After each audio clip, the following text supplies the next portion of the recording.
This morning I was working with one of my clients and she deals with a lot of low back sciatic pain. So I wanted to jump on here real quick and show you a few exercises that you can do to help work on strengthening the glute so that you're not working into that low back. We are using a circled flat band. So if you want to grab one of those, and if you don't have one, it's okay. You don't have to use it. I like it because it creates some resistance to your movement patterns so that it's more difficult to lift the leg all the way up so that you aren't going into your low back as much. So we're going to come up onto our hands and our knees, and we're going to kind of relax our belly towards the floor, getting an arch in that low back.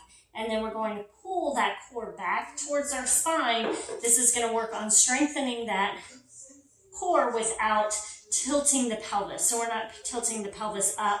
We want the core to pull back to the spine without the pelvis helping out. And then from here, I'm going to bring one leg slightly back so that my knee is not in a straight line with my other knee, and I'm going to flex my foot. The other foot, it doesn't matter what you do. And then you're going to try to lead with your foot. So we're not doing here, because here again, we tend to round our pelvis if we're pulling our knee up.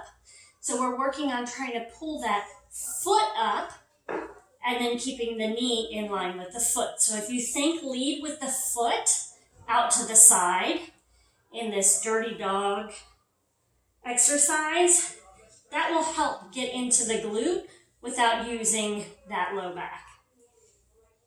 So you can do 10 of these in the beginning to work on strengthening, and depending on your resistance, you might be able to go up to about 20.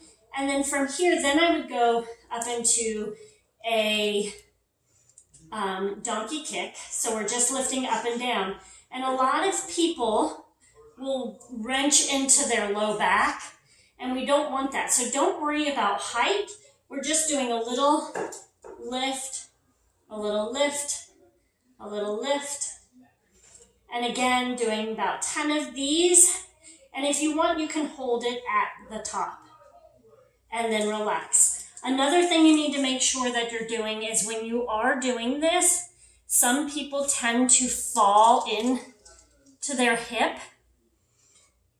So that's letting the pelvis stabilize them rather than the core. So make sure you stay upright on that leg while you're doing all these exercises, so your femur should be in a straight line. Then the clam, which so many of us do, and what I like to recommend is ankle in a line with the hips, in a line with the shoulder. And then also look down at your knees and make sure that you're not sitting back to where your pelvis is pulled back. So your knees need to be stacked directly one on top of the other. And then you can start lifting and lowering that leg while keeping those feet together. And if you prefer to go all the way down, you can go all the way down. Make sure that you're holding that core nice and tight. And when I say tight, I'm just thinking pulling that whole core. I like to pretend that I'm zipping from my pubic bone up to my rib cage rather than trying to pull my belly button back towards my spine. So I want this whole area active, not just that midsection pulling back.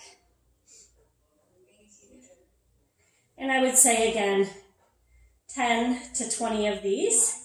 And then just make sure that you do it on the other side as well.